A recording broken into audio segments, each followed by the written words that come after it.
여러분들이 들어보셨음직한 이야기가 있습니다. 어떤 임금이 신하들을 불러서 이렇게 말했다는 거예요.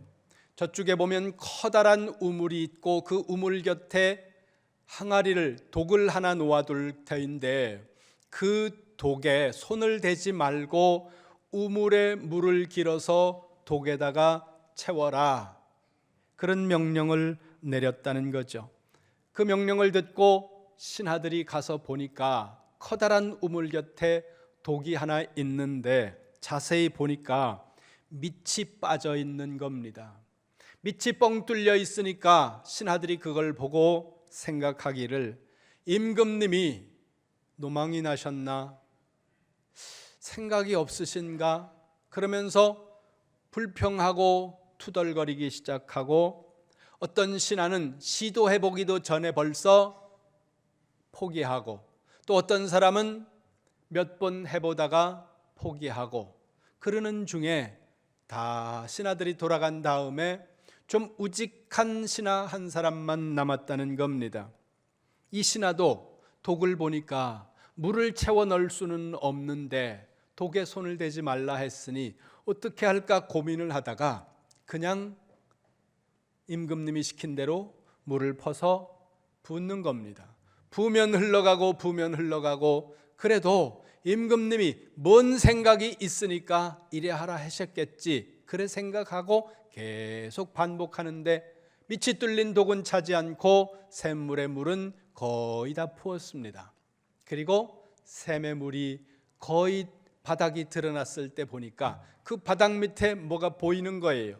그래 이걸 살펴보니까 커다란 황금 덩어리 하나가 바닥에 있더라는 거죠. 그러고 있는데 임금님이 오신 겁니다. 와서 임금님, 제가 아무리 물을 퍼서 채우려고 해도 밑이 뚫려 있어서 차지는 않고 그러는 중에 밑바닥에 보니까 황금 덩어리가 하나 있습니다. 그렇게 얘기를 하자 임금님이 하시는 말씀이 누가 내 얘기를 그대로 순종하는지 보려고 내가 그래 했다. 그 황금 덩어리는 자네에게 주는 상이다. 그랬다는 겁니다. 우리 하나님께서도 때로는 우리가 이해할 수 없는 순간에 하나님의 말씀에 순종하도록 요청하신다는 겁니다. 그런데 그 요청하시는 하나님이 우리를 괴롭히려고 우리를 어렵게 만들려고 하시는 것이 아니라 순종하는 자에게 은혜와 복을 주시기 위해 예비하시는 하나님이라는 사실을 여러분들이 기억할 수 있기를 주님의 이름으로 축원합니다. 오늘 본문 누가복음 5장 1절부터 11절의 말씀의 빅 아이디어는 예수님의 부르심과 제자의 순종에 관한 말씀입니다. 그리고 이 말씀을 조금 더 작게 세분화한다면 1절부터 7절은 예수님의 말씀과 기적이 제자들의 순종을 요청한다는 말씀이고 8절은 예수님을 만난 베드로의 반응을 통해 하나님을 만날 때 인간은 자신의 죄됨을 깨닫게 된다는 말씀을 하고 있고 9절과 10절은 예수님의 부르심은 단순한 축복을 넘어 새로운 사명애로의 부르심이라는 것을 말씀하고 있습니다. 그런데 오늘 이 시간에 우리는 이 말씀의 빅 아이디어와는 조금 다른 관점에서 베드로가 물고기를 많이 잡은 이 현상을 축복이라고 해석하고 축복과 순종이라는 관점에서 주제 설교로 말씀을 전하겠습니다. 오늘 본문은 예수님께서 제자들을 가장 처음 부르시는 장면이 소개되고 있습니다. 예수님은 광야에서 시험을 받으신 이후에 그 시험을 모두 이기신 다음에 갈릴리로 가셔서 복음을 전하시면서 제일 먼저 하시는 일이 제자들을 부르신 일이었다는 겁니다. 그리고 오늘 첫 번째 제자들을 부르시는 말씀이 본문의 말씀인데 마가복음 1장으로 가서 먼저 보겠습니다. 마가복음 1장 16절입니다. 마가복음 1장 16절 말씀 같이 봅니다. 시작. 갈릴리 해변으로 지나가시다가 시몬과 그 형제 안드레가 바다에 금을 던지는 것을 보시니 그들은 어부라. 아멘. 마가복음 1장 16절과 평행을 이루고 있는 본문은 마태복음 4장 18절입니다. 이 두 곳의 말씀은 베드로와 안드레가 예수님을 처음 만난 곳이 갈릴리 해변이라고 말씀한다는 거죠. 그런데 오늘 누가복음 5장 1절을 봅니다. 누가복음 5장 1절 같이 봅니다. 시작. 무리가 몰려와서 하나님의 말씀을 들을새 예수는 게네사렛 호숫가에 서서 아멘. 여기는 게네사렛 호수라는 표현이 나온다는 거죠. 갈릴리 호수, 게네사렛 바다 같은 것을 지칭하는 다른 이름입니다. 갈릴리 호수는 갈릴리 바다, 게네사렛 호수, 디베랴 바다 이렇게 다양한 단어로 불려지고 있다는 겁니다. 특별히 게네사렛 호수라는 이 표현은 긴네렛이라는 히브리 단어에서 유래하고 있는데 긴네렛이라는 이 말은 비파라는 뜻을 담고 있습니다. 이렇게 불리는 이유 중에 하나는 이 갈릴리 호수가 위에서 봤을 때 비파의 모양을 담고 있어서 그렇게 불려진다고 하는 거죠. 그러면서 동시에 게네사렛은 갈릴리 호수 주변에 있는 지역의 명칭이기도 합니다. 이렇게 생각하시면 됩니다. 갈릴리 호수는 갈릴리 위에 저 위쪽에 헐몬산이 있고 그 헐몬산에서 만년설이 녹아서 흐르는 물이 갈릴리 호수로 내려왔다가 갈릴리 호수에서 저 남쪽으로 내려가서 밑으로 흘러가면 이제 사해 바다까지 흘러갑니다. 그 갈릴리는 남북으로 길게 되어 있고 동서로 약간 좁게 되어 있습니다. 남북으로 21km, 동서로 12km, 북쪽이 좀 넓고 남쪽이 좀 좁게 이렇게 되어 있다는 거죠. 그 모습을 머리에 떠올리면서 거기 가운데다가 열십자를 이렇게 긋는다고 생각을 하시고 시계라고 생각을 해보시기 바랍니다. 11시 방향에, 여러분이 보셨을 때 11시 방향에 있는 곳이 가버나움이라는 지역입니다. 이 가버나움은 베드로의 고향이면서 동시에 예수님께서 베이스 캠프를 차려놓은 곳이 이 가버나움이라는 거예요. 그리고 가버나움에서 조금 기울어진 10시 방향에 있는 도시가 게네사렛이라는 이 지역이라는 거예요. 그러니까 가버나움과 게네사렛은 붙어있는 거의 그런 도시라는 거죠. 거기서 예수님은 호숫가에 서 계셨고 배 두 척이 물 위에 떠 있고 어부들은 그물을 정리하고 있었습니다. 시간은 아침이나 적어도 오전이었다는 거죠. 어떻게 알 수 있습니까? 5절 보세요. 5절. 누가복음 5장 5절. 시작. 시몬이 대답하여 이르되 선생님 우리들이 밤이 새도록 수고하였으되 잡은 것이 없지만은 말씀에 의지하여 내가 그물을 내리리이다 하고 아멘. 거기 보세요. 베드로가 말합니다. 우리가 밤이 새도록 수고를 했습니다. 밤이 다 지나갔다는 거예요. 그러니까 아침이 왔겠죠. 물고기를 잡기 위해서 밤새도록 애썼지만 아무것도 잡지 못한 빈손으로 그물을 정리하고 있었다는 겁니다. 말씀드린 대로 빈손이었다는 거예요. 아무것도 잡지 못했으니까 마음이 더 지쳐 있을 겁니다. 눈도 피곤하고 마음도 피곤하고 지쳐 있는 그 상황, 축 처져 있는 그 상황에 30쯤 되어 보이는 유대인 청년 하나가 다가오더니 하는 말이 배에 올라서 다짜고짜 한 번 더 물고기를 잡아봅시다. 그 얘기를 듣는 순간 베드로와 동료들은 잠깐 멍했을 겁니다. 이 이야기를 왜 하지? 혹은 이 사람이 뭔 마음으로 이런 이야기를 하지?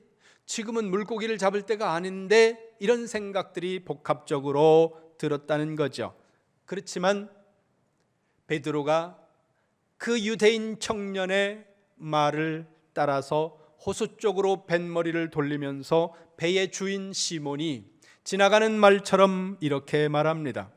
밤새도록 수고했습니다. 그런데 아무것도 잡지 못했습니다. 그러나 말씀하시니 내가 한 번 더 그물을 내리겠습니다. 그런데 아무도 예상하지 못한 결과가 나왔다는 겁니다. 6절 7절 보세요. 누가복음 5장 6절 7절 같이 보세요. 시작. 그렇게 하니 고기를 잡은 것이 심히 많아 그물이 찢어지는지라. 이에 다른 배에 있는 동무들에게 손짓하여 와서 도와달라 하니 그들이 와서 두 배의 채움에 잠기게 되었더라. 아멘. 밤새도록 수고했는데 아무것도 잡지 못했지만 지금 이 순간 이 유대 청년의 말을 따라서 다시 한번 고기를 잡기 위해 그물을 내렸는데 두 배가 잠길 정도로 많은 고기를 잡았다는 겁니다. 그러면서 그렇게 될 수 있었던 이유를 5절에서 말씀합니다. 5절 보세요. 5절을 다시 한번 같이 봅니다. 시작. 시몬이 대답하여 이르되 선생님, 우리들이 밤이 새도록 수고하였으되 잠은 것이 없지만은 말씀에 의지하여 내가 그물을 내리리다 하고. 아멘. 중간 뒤쪽을 보세요. 이렇게 말씀합니다. 말씀에 의지하여. 헬라어 사본에는 의지하다라는 단어가 없습니다. 헬라어 사본을 요 문구를 잠깐 보면 이렇게 되어 있습니다. 에피데토레마티. 에피는 전치사입니다. 전치사인데 뜻이 무엇에 따라 그런 뜻이에요. 그 다음에 맨 뒤에 있는 단어가 레마티라는 헬라어인데 원형은 레마예요. 여러분들이 많이 들어보셨을 단어라는 겁니다. 말씀이라고 번역이 됩니다. 그러면 붙이면 뭐예요? 말씀에 따라서. 말을 바꾸면 말씀에 의지해서, 또 다르게 바꾸면 말씀에 순종해서. 그런데 이 지점에서 여러분들이 주의해야 될 부분이 하나 있다는 겁니다. 일부의 사람들이 하나님의 말씀을 로고스의 말씀과 레마의 말씀으로 구분하는 사람들이 있다는 거죠. 그렇게 구분하는 사람들은 로고스의 말씀은 전체 하나님의 성경 말씀으로 객관적으로 기록되어진 이 하나님의 말씀 모두를 로고스라고 하고, 이 로고스의 말씀 중에서 읽을 때, 들을 때, 혹은 연구할 때 어느 순간에 어느 한 말씀이 나의 마음에 확 와닿을 때 내 가슴 속으로 들어오는 그 말씀을 레마의 말씀이라고 사람들이 이야기한다는 거죠. 결론부터 말씀드리면 로고스와 레마로 하나님의 말씀을 구분하는 것은 심각한 잘못이라는 겁니다. 성경은 하나님의 말씀을 로고스와 레마로 구분한 적이 없고 구분하지도 않는다는 거죠. 그러면 그럼에도 불구하고 왜 사람들은 이렇게 구분하는가? 구분하는 자들은 어떤 자들인가? 로고스와 레마의 말씀으로 구분하는 자들은 신사도 운동 계열이라고 하는 잘못된 왜곡된 신학사상을 따르는 자들에 의해서 나온 말이라는 겁니다. 다시 본문으로 돌아갑니다. 베드로와 그 동료들은 주님의 말씀에 순종해서 그물을 내렸고 그 결과 그물이 찢어질 정도로 엄청난 물고기를 잡았다는 겁니다. 이 현상을 우리는 축복이라고 보자는 거예요. 여러분, 예수님의 말씀에 순종한 것이 축복의 비결이라는 겁니다. 여러분, 축복은 순종이라는 배에 오를 때에 우리에게 주어진다는 거예요. 예수님의 축복은, 하나님의 축복은 순종이라는 배를 타고 여러분들에게 온다는 사실을 기억하시기를 주님의 이름으로 축원합니다. 축원합니다. 성경은 수없이 반복합니다. 순종하면 내가 너희를 축복할 것이다. 성경 봅니다. 신명기 28장으로 갑니다. 28장 2절부터 6절입니다. 구약 성경 5번째 책 신명기 28장 2절부터 6절 같이 봅니다. 시작. 내가 내 하나님 여호와의 말씀을 청종하면 이 모든 복이 내게 임하며 내게 이르리니 성읍에서도 복을 받고 들에서도 복을 받을 것이며 내 몸의 자녀와 내 토지의 소산과 내 짐승의 새끼와 소와 양의 새끼가 복을 받을 것이며 내 광주리와 떡반죽 그릇이 복을 받을 것이며 내가 들어와도 복을 받고 나가도 복을 받을 것이니라. 아멘. 저는 이 말씀을 읽을 때마다 너무 기분이 좋습니다. 이 말씀을 오늘 우리의 삶의 자리에 조금 더 밀접한 단어들로 바꿔서 보면 3절부터 보면 이렇게 말씀합니다. 가정에서도 직장에서도 복을 받고 회사에서도 복을 받고 자손이 복을 받고 사업이 복을 받고 재산이 늘어나고 그리고 먹을 것들이 풍성해지며 하는 모든 일들이 다 잘 된다. 하나님이 이렇게 말씀하고 계세요. 우리가 꿈꾸는 거 아닙니까? 여러분들은 다른 꿈을 꿉니까? 모두가 이 말씀대로 되시기를 주님의 이름으로 축원합니다. 그런데 그러기 위해서 28장 2절에서 놓치지 말아야 되는 중요한 히브리어 단어가 하나 있다는 겁니다. 그게 뭐냐면 티쉬마라고 하는 단어예요. 키 티쉬마 베콜 예호와 엘로헤카 이렇게 나가는데, 여기 티쉬마라고 하는 이 단어의 원형이 샤마입니다. 히브리 말로 번역을 하면 듣다, 순종하다 이런 뜻으로 번역이 돼요. 우리는 청종이라고 번역을 해놨습니다. 다른 단어로 바꾸면 순종입니다. 여러분, 성경에 기록된 하나님의 모든 은혜와 복을 받는 사람들의 중요한 특징, 그들은 하나님의 말씀에 철저하게 순종하는 사람들이었다는 것입니다. 아들을 드리라고 하는 하나님의 말씀에 아브라함이 순종했더니 아들이 살 뿐만 아니라 하나님이 예비하시는 그 예비하시는 하나님을 만났다는 거예요. 뒤에서는 애굽의 군대가 쫓아오고 앞에는 넘실대는 홍해 바다가 보입니다.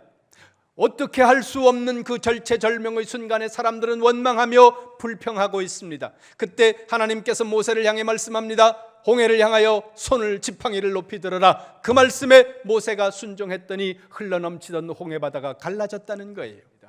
밤새도록 수고했고 노력했지만 아무것도 잡은 것이 없는 베드로를 향해 주님이 말씀합니다. 깊은 데로 가서 한 번 더 그물을 내려라. 그 말씀이 합리적이지 않고 경험적으로 맞지 않는 것 같지만 순종했더니 두 배가 잠길 정도로 축복을 받았다는 겁니다.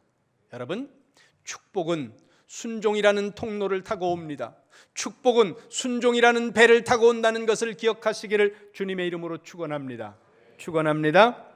그런데 안타까운 것은 이건 다 알아요.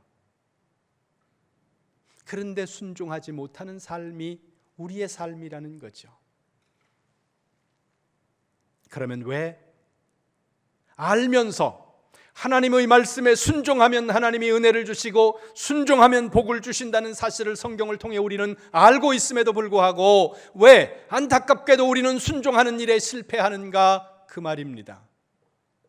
우리가 실패하는 이유는 첫째, 자기 생각에 순종하기 때문입니다. 자기 생각에 순종하는 사람은 하나님의 말씀에 순종하는 일에 실패한다는 거예요. 사람들은 대부분 거의 무의식적으로 자기의 생각에 순종합니다. 자기의 생각을 따른다는 거예요. 여기서 자기 생각에 순종한다는 이 말을 인지심리학적인 용어로 바꿔서 말하면 인지적 편향성이라고 말합니다. 인지적으로 편향되어 있다는 거죠. 무슨 의미냐 하면 대부분의 사람들은 바깥에서 들어오는 정보를 처리할 때 객관적으로 처리하는 게 아니에요.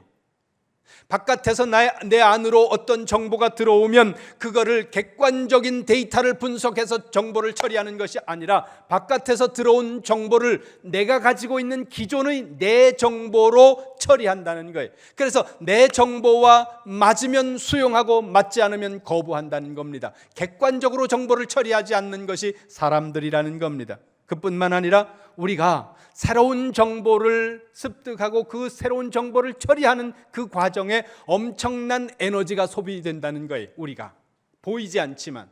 여러분, 요즘은 AI가 대세를 이루고 전 세계의 불교 용어로 하면 화두라고 말하는데 중심이 되는 개념이 AI 중 AI예요. 근데 이 AI가 이제 그냥 있는 게 아니라 어마어마한 데이터의 양을 습득하고 분석을 해야 되거든요. 그럼 엄청난 데이터를 분석하기 위해 필요한 게 뭡니까? 데이터 센터 같은 거예요. 그리고 그 데이터 센터가 엄청난 양의 데이터를 분석하고 학습하고 그러기 위해서 필요한 게 있다는 거죠. 뭐가 필요합니까? 전기가 필요한 거예요. 어마어마한 전기가 들어가는 겁니다. 그것처럼 우리가 생각하고 사고하면 우리 안에서 굉장한 에너지가 소모된다는 겁니다. 그런데 사람들은 본질적으로 본능적으로 우리는 어떤 존재냐? 에너지를 절약하려고 하는 존재라는 거예요. 왜요? 살아남기 위해서 우리는 절약하려고 하는 본성을 가지고 있다는 겁니다. 이건 다른 말로 하면 뭐예요? 에너지를 아끼려고 한다? 생각하지 않으려고 한다는 거예요. 그러니까 여러분, 제가 우리 아이들이나 우리 아내한테 가끔씩 그렇게 말합니다. 생각을 좀 해라, 생각을. 근데 여러분, 모든 사람은 생각에 게을러요. 생각을 안 하려고 하는 본성을 가지고 있다는 겁니다. 에너지를 절약하기 위해서. 그리고 생각을 안 하고 내가 가지고 있던 정보로 바깥에서 들어온 정보를 판단해 버린다는 겁니다. 그래서 인지적으로 편향된다는 거죠. 이걸 오늘 본문에 대입하면 이런 겁니다. 베드로는 이 갈릴리 호수에서 수십 년 동안, 평생 동안 물고기를 잡는 일을 해왔고 그 일을 통해서 경험을 축적한 사람입니다. 어부로서의 경험과 지식이 상당한 사람이라는 거예요. 그런데 어떤 사람이 와가지고 이야기를 해요. 다시 한번 그물을 내려라. 지금 이 말씀 5절을 보세요.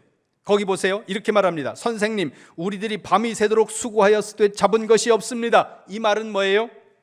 난 어부로 잔뼈가 굵었고 지금은 물고기 잡을 시간이 아니고 당신 말대로 해도 물고기를 잡을 확률은 거의 없을 것이고 나는 당신의 말에 따르고 싶은 마음이 없고, 이런 내용들이 이 말 속에 다 들어있다는 거예요. 그런데 중요한 것은 베드로의 생각 속에 그런 생각이 있었다고 하더라도 그것을 누르고 베드로는 말씀에 순종했다는 것입니다. 이것이 중요하다는 거예요. 여러분이 생각이 있어요. 여러분 나름대로의 생각이 있고 여러분의 경험이 있고 여러분의 지식이 있다는 거예요. 그런데 그 지식 때로는 소중하죠. 그 경험 때로는 소중합니다. 그리고 여러분들이 경험해오고 여러분들이 가지고 있는 지식이 매우 합리적이고 과학적이고 근거가 있고 타당한 것이 많다는 거예요. 그럼에도 불구하고 하나님의 말씀 앞에서는 여러분의 생각을 내려놓는 것이 필요하다는 거예요. 여러분의 경험을 내려놓고 지식을 내려놓고 하나님의 말씀에 순종할 때 하나님의 놀라운 축복의 역사가 시작된다는 것을 기억하시기를 주님의 이름으로 축원합니다. 자기의 생각에 순종하는 사람은 눈앞에서 기적이 일어나도 그 기적의 주인공이 될 수 없다는 겁니다. 열왕기하로 가보겠습니다. 구약성경 열왕기하 7장입니다. 아람이라는 나라가 북쪽 이스라엘을 침략했고 수도 사마리아가 포위됐습니다. 포위를 한 채 시간을 끌자 사마리아 성 안에서 사람들이 굶어 죽어가고 있습니다. 죽어가다 나중에 짐승 같은 단계에 이른다는 거죠. 인간이기를 포기하는 단계까지 이 사람들이 그 성 안에 포위된 상태에서 오는 거예요. 1절 보세요. 1절 시작. 엘리사가 이르되 여호와의 말씀을 들을지어다. 여호와께서 이르시되 내일 이맘때에 사마리아 성문에서 고운 밀가루 한 스아를 한 세겔로 매매하고 보리 두 스아를 한 세겔로 매매하리라 하셨느니라. 아멘. 사마리아 성이 포위됐습니다. 사람들이 굶주림에 지쳐서 자기의 자녀를 잡아먹는 지경에까지 이르렀습니다. 인간이기를 포기한 거예요. 짐승 같은 존재로 떨어져 버린 겁니다. 그런 그들 앞에 선지자 엘리사가 말합니다. 여러분, 내일 이맘때쯤 되면 우리 모든 문제 다 해결됩니다. 하나님이 말씀하셨습니다. 내일 이맘때쯤면 우리 모든 게 정상이 됩니다. 엄청난 인플레도 잡힐 것이고 우리 사마리아 성을 포위하고 있는 아람 군대가 다 물러갈 겁니다. 여러분, 이게 하나님의 사람이에요. 절망의 순간에 절망의 자리에 있는 사람들을 향해서 하나님의 말씀을 통해 비전을 발견하고 그 비전을 절망하는 사람들에게 선포할 수 있는 사람, 그 사람이 하나님의 사람이고 그 사람이 비전의 사람이고 그 사람이 지도자라는 거예요. 모두가 원망하고 불평할 때 같이 불평하고 같이 원망하는 사람, 하나님의 사람이 아닙니다. 하나님이 주시는 길을 찾기 위해서 기도하고 하나님으로부터 오는 비전을 발견하고 절망하는 백성들 앞에 이게 하나님이 주신 비전이다, 그리고 새로운 비전을 제시할 수 있는 사람, 하나님의 사람이라는 거죠. 그런데 그때 한 장관이 이렇게 말합니다. 2절 보세요. 2절 시작. 그때에 왕이 그의 손에 의지하는 자 곧 한 장관이 하나님의 사람에게 대답하여 이르되 여호와께서 하늘에 창을 내신들 어찌 이런 일이 있으리요 하더라. 엘리사가 이르되 내가 내 눈으로 보리라. 그러나 그것을 먹지는 못하리라 하니라. 아멘.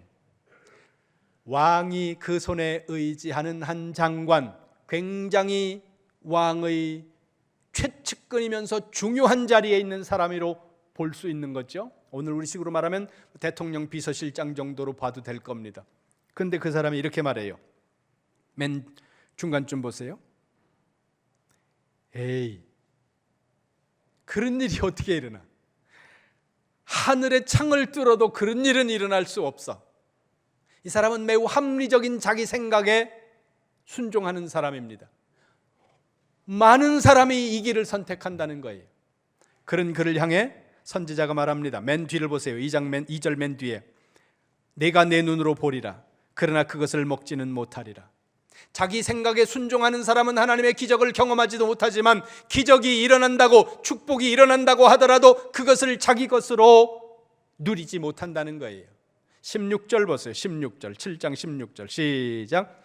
백성이 나가서 아람 사람의 진영을 노략한지라 이에 고운 밀가루 한 스아에 한 세겔이 되고 보리 두 스아가 한 세겔이 되니 여호와의 말씀과 같이 되었고 아멘. 엘리사의 말대로 됐다는 겁니다.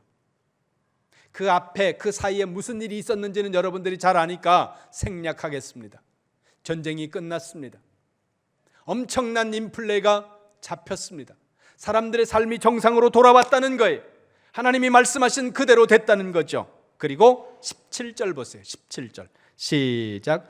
왕이 그의 손에 의지하였던 그의 장관을 세워 성문을 지키게 하였더니 백성이 성문에서 그를 밟음에 하나님의 사람의 말대로 죽었으니 곧 왕이 내려왔을 때에 그가 말한 대로라. 아멘. 이 엄청난 축복의 순간에 사람들이 살기 위해서 성문으로 몰려나가는 거예요. 살기 위해서 음식물을 취하기 위해서 몰려나가는데 질서를 지키기 위해서 왕이 이 장관을 자네가 저 성문에 서가지고 질서 좀 유지할 수 있도록 만들어라 그랬는데 밟혀 죽었다는 겁니다. 기적이 일어났습니다. 눈앞에서 기적을 보았습니다. 그러나 먹지는 못했다는 거예요. 누가? 자기 생각에 순종한 사람. 여러분 기억하세요. 자기 생각에 순종하는 사람은 하나님의 은혜와 복을 받지도 못할 뿐만 아니라 그 은혜와 기적을 눈으로 본다고 하더라도 그것을 자기의 것으로 누릴 수 없다는 사실 기억하시기를 주님의 이름으로 축원합니다. 축원합니다. 둘째로 우리가 하나님의 말씀에 순종하지 못하는 이유는 우리가 환경에 순종하기 때문입니다. 왜 사람들은 환경에 순종하게 될까? 수많은 사람들이 연구를 했습니다. 그런데 심리학자들이 이 부분에 대해서 대답을 해요. 심리학자들은 이렇게 설명합니다. 사람들의 뇌는 그 환경에서 들어오는 수많은 정보들 중에서 시각적 정보를 가장 우선적으로 가장 빠르게 처리하고 그리고 가장 많은 영향을 받도록 우리가 그렇게 되어 있다는 겁니다. 왜 우리는 그런 존재입니까? 이 질문은 왜 내가 남자입니까? 왜 내가 여자입니까? 이 질문과 똑같다는 거예요. 하나님이 우리를 그렇게 만드셨다는 겁니다. 밖에서 수많은 정보가 들어오는데 여러분 안으로 정보가 들어가는데 그 정보 중에 가장 먼저 가장 빠르게 처리하는 정보가 뭐냐면 여러분의 눈을 통해서 들어가는 정보에 여러분은 가장 민감하게 반응한다는 것입니다. 경제학 용어 중에 선택 설계와 넛지 효과라는 단어가 있습니다. 무슨 말인가 하면 인간은 주어진 환경 속에서 가장 쉽게 선택할 수 있는 쪽으로 행동한다는 거예요. 오른쪽으로 행동하는 것이 아니라 내가 있는 환경 속에서 가장 쉬운 선택을 할 수 있는 쪽으로 우리는 간다는 겁니다. 모든 사람들이 이런 거예요. 뷔페 식당에 가서 어떤 사람이 어떤 음식을 많이 먹게 만들려면 주인이 얼마든지 그렇게 만들 수 있다는 겁니다. 어떻게 해요? 제일 잘 보이는 곳에 그 음식을 놓아두면 그 음식을 제일 많이 먹는다는 겁니다. 그러니까 여러분, 나는 내가 선택해서 먹는 것 같지만 뷔페 식당에 가서는 여러분 누구의 컨트롤을 받는 거예요? 그 식당 주인이 여러분을 컨트롤하고 있는 거예요. 가전제품 판매하는 회사도 마찬가지입니다. 가장 많이 팔고 싶은 제품을 들어가면서 제일 잘 보이는 자리에 놓아두면 그 제품이 가장 많이 팔린다는 거죠. 왜 그래요? 사람이 눈을 통해 들어오는 이 정보를 가장 우선적으로 빠르게 처리하고 거기에 가장 민감하게 영향을 받는다는 겁니다. 그런데 하나님의 은혜와 복을 받기 위해서는 우리가 이 환경, 눈에 보이는 어떤 이런 것들에 영향을 받는 것이 아니라, 거기에 순종하는 것이 아니라, 그것을 넘어 하나님의 말씀에 순종할 때 우리가 놀라운 기적의 주인공들이 될 수 있다고 성경은 말씀한다는 것이죠. 이스라엘 백성들이 가나안을 향해서 가고 있었습니다. 약속의 땅을 향해 가는데 하나님께서 모세에게 12명의 사람들, 지파별로 지휘관을 선발해서 가나안 땅을 보고 오도록 만드셨습니다. 시간이 많이 갔지만 민수기로 가겠습니다. 13장입니다. 민수기 13장. 오늘 비도 오고 여러분이 일찍 귀가하셔서 별로 하실 일이 없을 것 같다는 내 주관적인 판단에 의해서 오늘 조금 더 길게 설교하겠습니다. 민수기 13장 1절 2절입니다. 같이 봅니다. 시작.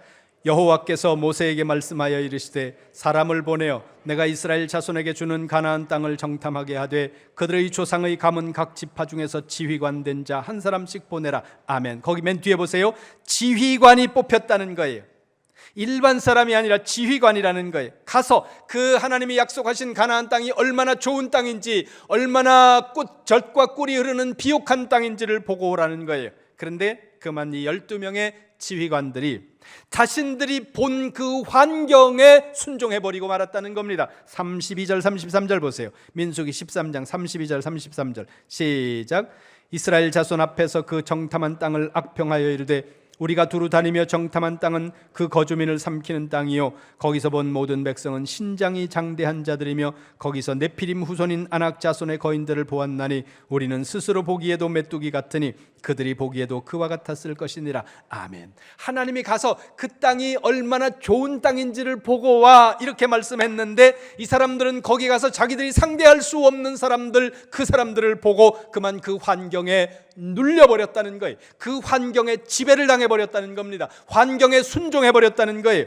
여러분, 성도는 환경에 순종하도록 부름받은 사람이 아니라 하나님의 말씀에 순종하도록 부름받은 사람인 줄 믿으신다면 아멘. 환경이 우리를 어렵게 만들고 우리도 환경에 영향을 받을 수밖에 없고 그 환경에 순종당할 수밖에 없는 그런 존재들이지만 하나님이 말씀하시는 거예요. 눈에 보이는 환경을 넘어서라. 눈에 보이는 환경이 너에게 뭐라고 말하든지 네가 하나님의 말씀에 순종하기 위해 그 눈에 보이는 것을 넘어서라. 넘어서야 우리가 하나님의 말씀에 순종할 수 있다는 거예요. 여러분을 둘러싸고 있는 환경이 뭡니까? 여러분 주변을 둘러싸고 있는 여러분의 환경들이 여러분들에게 영향을 미칠 거예요. 그 환경들이 여러분들로 하여금 여러분이 가고자 하는 어떤 곳이 아니라 어떤 방향으로 그 환경들이 여러분을 끌고 가려고 할 때, 여러분들을 지배하려고 할 때 여러분들은 거기에 저항해야 된다는 거예요. 그리고 하나님의 말씀에 순종하기로 여러분들이 결단하셔야 된다는 겁니다. 환경에 순종하면, 환경에 지배당하면 하나님의 말씀에 순종하는 일에 실패한다는 사실 기억하면서 하나님의 말씀에 순종하기 위해 환경의 영향을 넘어서시기를 주님의 이름으로 축원합니다. 세 번째는 우리가 말씀에 순종하지 못하는 이유가 우리의 경험에 순종하기 때문이라는 겁니다.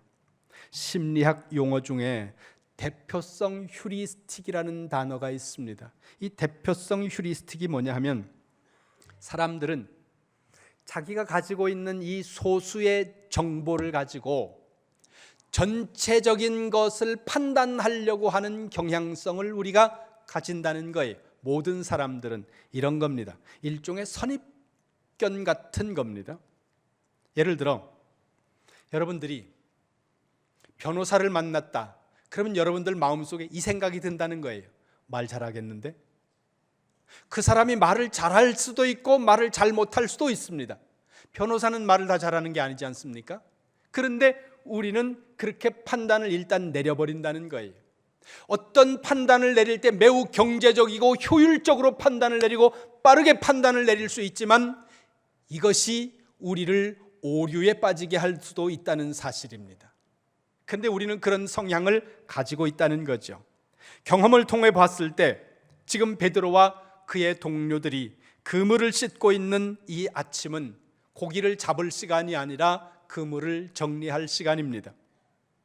요즘은 배로 그물을 싣고 바다 같은 데서는 이제 그물질을 하니까 조금 다르겠지만, 예전에 시골에서의 경험을 보면 이 물고기들이 저녁 때 잠잘 시간이 되면 물가로 나옵니다. 왜냐하면 가운데서 자다가 떠내려가잖아요. 그러니까 굳이 그렇게 떠내려감에도 불구하고 가운데서 자던 애들은 이제 떠내려가다가 그물에 걸리거든요. 그러니까 밤에 그물을 이렇게 치는 이유가, 낮에 그물을 치면 잘 안 걸려요. 근데 밤에 그물을 치면 그 그물에 자던 고기들이 내려가다가 걸리거든요. 그리고 고기는, 물고기들이 대체로 밤이 되면 이 가해로 나옵니다. 그러면 가해에서 얕은 곳에서 그물을 쳐야 이 물고기를 잡을 수 있는데, 지금 주님은 배를 띄워서 가운데로 들어가자고 말씀하고 있습니다. 지금은 그물을 거둘 시간이고 정리할 시간이지 그물을 칠 시간이 아니라는 거죠. 베드로의 경험이 맞아요. 베드로와 동료들의 생각이 맞다는 겁니다. 그들이 가지고 있는 지식이 더 합리적이라는 겁니다. 여러분들이 가지고 있는 지식이, 여러분들이 가지고 있는 경험이 여러분 대단히 합리적이고 옳은 경우가 많다는 거예요. 그리고 대단히 과학적이에요, 여러분들이. 그런데 하나님의 말씀 앞에서는 그걸 내려놓아야 된다는 거예요. 여러분이 옳지 않아서 내려놓으라는 게 아니에요. 여러분이 옳고, 여러분이 맞고, 여러분이 합리적으로 선택하고 생각하고 계산하는 것들이 다 옳습니다. 그런데 하나님은 말씀하세요. 그게 틀려서 내려놓으라는 게 아니에요. 하나님의 뜻에 맞추라는 거예요.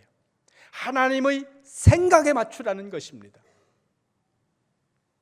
여러분, 오늘 본문의 베드로와 그의 동료들은 자신들의 경험과 자신들이 가지고 있는 그 지식을 통해서 봤을 때 예수님의 말씀은 합리적이지 않습니다. 경험적으로 봤을 때도 옳지 않다는 거죠. 그러나 그런 경험들을 누르고 하나님의 말씀을 선택하고 그 말씀에 순종했을 때 놀라운 축복을 받았다는 것입니다. 여러분, 오늘 여러분 모두가 누가복음 5장의 베드로와 그의 동료들처럼 그물이 찢어질 정도로, 배가 잠길 정도로 축복을 받으시기를 주님의 이름으로 축원합니다. 밤마다 여러분 돈을 세아리다가 잠드는 경험을 좀 하시기를 주님의 이름으로 축원합니다. 해보세요. 월급 받으시는 분들은 좀 힘들겠지만 사업하시는 분들은 이런 경험 평생에 좀 해보셔야 돼요. 돈을 헤아리다가 짜증나, 못하겠어. 이 정도로 돈을 좀 한번 벌어보세요. 나는 정말 여러분들이 그런 경험을 하시기를 정말로 소망합니다. 경험하시기를 주님의 이름으로 축원합니다. 그러기 위해서 하나님의 말씀 앞에 순종해야 된다는 거예요. 우리의 생각과 우리의 환경과 우리의 경험에 순종하지 말고, 그것이 다 옳고 맞다고 하더라도 하나님의 말씀이 이거야 하는 순간에는 여러분들이 그것을 내려놓고 하나님의 말씀에 순종함으로 누구보다도 하나님의 은혜와 복을 받는 일에 뛰어나고, 그런 간증의 역사들로 여러분의 인생이 가득하게 되시기를 주님의 이름으로 축원합니다.